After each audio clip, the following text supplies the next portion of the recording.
Voici un jeune qui a sacrifié son propre père dans un rituel pour devenir millionnaire. Mais à sa mort, sa maman, au courant de l'affaire, a refusé qu'il soit enterré dans un cercueil, mais totalement nu. Histoire vraie, l'affaire se passe. Je ne donne pas le pays. Plusieurs Béninois m'ont déjà poursuivi en rêve.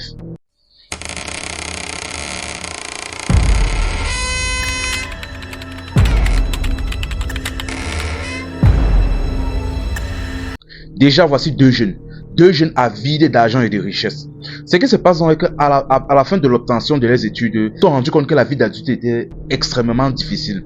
C'était dur de se faire de l'argent, mais c'est des jeunes qui voulaient la facilité et l'argent rapide. Par la force des choses, donc, ils ont entendu parler d'un grand féticheur dans la région qui était capable de rendre n'importe qui millionnaire en peu de temps. Bon, ils se sont donc informés et ils sont partis rendre visite au féticheur en question. Quand ils ont rencontré le féticheur leur a demandé: mes fils, qu'est-ce que je peux faire pour vous? Ils ont commencé à étaler, ils ont dit: franchement, le pays est dur, on veut être riche, on veut avoir beaucoup d'argent, on veut pouvoir partir en Europe, en France, en Italie, comme on veut, quand on veut. Bref, ils voulaient être millionnaires. Le féticheur a dit: il n'y a pas de problème, je peux vous rendre riche, mais le problème est que moi je suis un cas un peu à part. Je ne peux pas vous rendre riche sans sacrifice, donc le liquide rouge doit couler. Là, les deux jeunes se sont regardés, ils ont dit que mais, et ça doit se passer comment? Là, le féticheur a dit: vous devez sacrifier soit votre père, soit votre mère. Là, les deux jeunes se sont regardés. Hey.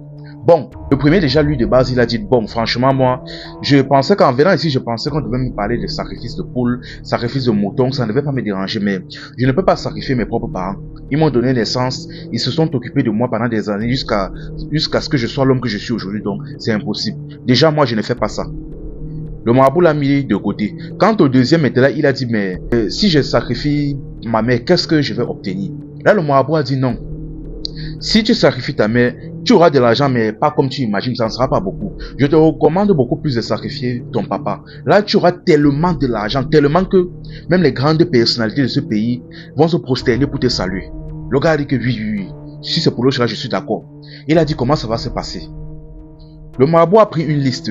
Il a dit: c'est très simple, voici comment le rituel va se passer. Le marabout a dit: tu vas d'abord collecter ces 4 éléments-ci. Il a dit: tu vas m'apporter un parfum de Arasabla. Tu vas m'amener aussi de l'eau de colonne Mami Wata, 3 bougies noires et une feuille Ndigoudi. Bref, si quelqu'un reconnaît ces produits ici, mentionnez-le dans les commentaires. Là, dès qu'il a entendu ça, il a dit: il n'y a pas de problème. Il est parti avec son ami. Il est parti collecter les produits. Dès qu'il a terminé, il a remis tous les produits achetés au féticheur. Le féticheur donc a pris les produits. Il a fait des incantations et il a concocté une potion. Mais avant de donner au jeune, il lui a dit: je te préviens, à partir du moment où tu vas boire cette potion-ci, le rituel va commencer. Comme le rituel commence, soit tu finis le rituel, soit tu vas mourir. Donc je te préviens, est-ce que tu es sûr de pouvoir faire ça? Il a dit: oui, je suis sûr. Il a dit que ok. Il a donné la potion au jeune. Le jeune a bu. Après avoir bu la potion, déjà le jeune n'a rien senti de différent sur son corps, mais le jeune maintenant, dans le rituel, devait rester plusieurs jours sur le marabout. Et chaque matin, il devait se laver, soit à 4 heures, soit à 6 heures du matin, avec le jus de l'eau mélangé à la potion. Maintenant, le problème est que puis les jours suivants, le jeune explique qu'à chaque fois qu'il se lavait avec cette eau, il entendait la voix de son père lui supplier, disant que: pourquoi tu fais ça? Pourquoi tu fais ça? Pourquoi tu fais ça? Pourquoi tu veux me sacrifier? Pourquoi tu veux me vendre? Pourquoi tu fais ça, mon fils? Je t'ai fait quoi? À chaque fois qu'il se lavait, il entendait la voix de son père le supplier. À chaque fois. Mais bref, le rituel était déjà lancé, il ne pouvait plus rien faire. Jusqu'au jour où Marabout est venu avec un fil rouge, a sorti un fil rouge de sa case et a amené un mouton. Il a attaché le fil autour du cou du mouton et il a mis le mouton dans un trou. Il a fait plusieurs incantations et il a donné un couteau au jeune. Il a dit: tu vas sacrifier ce mouton. Le jeune a dit: il n'y a pas de problème. Il est entré dans le trou avec le mouton. Mais au moment de faire le sacrifice, le mouton s'est mis à pleurer. C'était un mouton qui était en train de crier, mais lui, en esprit, c'est son père qui voyait en train de pleurer. Son père le suppliait que ne fais pas ça. Pourquoi tu veux me faire ça? Je t'ai donné vie. Je me suis occupé de toi pendant des années. J'ai fait de toi l'homme que tu es aujourd'hui. Pourquoi tu veux me sacrifier? Je t'ai fait quoi? Malheureusement, le rituel était déjà lancé. Il a sacrifié le mouton et par la même occasion, son père. Dès que le mouton est décédé, le marabout est entré dans le trou. Il a retiré les organes de l'animal.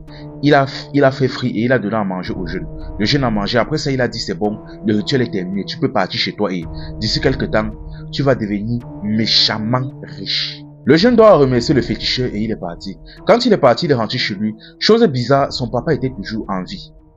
Il a arrêté la main de son père Il a dit à son papa, papa, franchement, pour tout ce que tu as fait pour moi, je veux rapidement gagner de l'argent, te donner la vie que tu mérites, m'occuper de toi, ceci, cela. Là, son papa était content, il a dit franchement, je suis fier de toi, mon fils. Parce que si seulement les autres enfants ici au village pouvaient penser comme toi, c'est que tous les parents sont vraiment à l'aise. Alors, je te remercie, que Dieu te bénisse. Vraiment, je prie que tu réussisses dans tout ce que tu entreprends. Bref, quelques jours plus tard, vous devez comprendre que son papa était musulman. Il est parti quelques jours plus tard dans une mosquée. Et au moment de faire ses ablutions, il s'est mis à cracher, à vomir, à tousser et à vomir du sang. Et il est tombé, il est décédé. Là, son fils est venu hypocritement. Il s'est mis à crier, papa, réveille-toi, papa, réveille-toi. Bref, c'est ainsi que son papa est décédé. Et comme il est décédé un mois plus tard, le fils est devenu méchamment riche.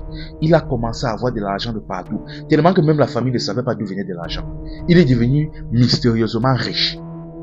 Là, il a cassé leur ancienne maison, il a construit une très grande maison. Il a saturé la cour avec plusieurs véhicules. Il a commencé à mettre sa maman ainsi que plusieurs membres de la famille à l'aise. Tout s'est bien passé. Pendant 8 ans, il vivait la belle vie, il était riche et tout et tout. Sauf qu'après les 8 ans en question, il a commencé à voir l'esprit de son papa. Son papa a commencé à apparaître de partout.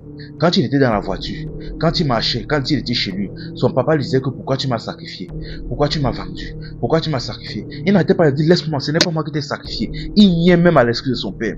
Je n'étais pas sacrifié, ce n'est pas moi, laisse-moi, laisse-moi. L'affaire a duré pendant plusieurs jours, plusieurs semaines, plusieurs mois, tellement qu'il a commencé à devenir fou. Il a commencé à voir son papa absolument de partout. Il a commencé à devenir fou. Et un jour, il s'est placé en route. Il a commencé à se déshabiller. Il a pris ses excréments, il a commencé à oindre son visage. Et là, il a dit oui, j'ai tué mon papa. C'est moi qui ai sacrifié mon papa. En plein carrefour, il commença à dire exactement ce qui s'était passé.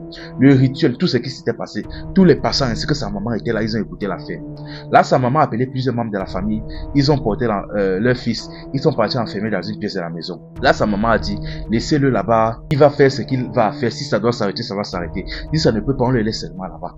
Il est resté là-bas, il s'est mis à aboyer comme le chien. À aboyer pendant une semaine, il a arrêté de faire le bruit. Là, un oncle est parti ouvrir la porte, il s'est rendu compte que il avait rendu l'âme. Là, donc, il a porté son neveu pour aller l'enterrer.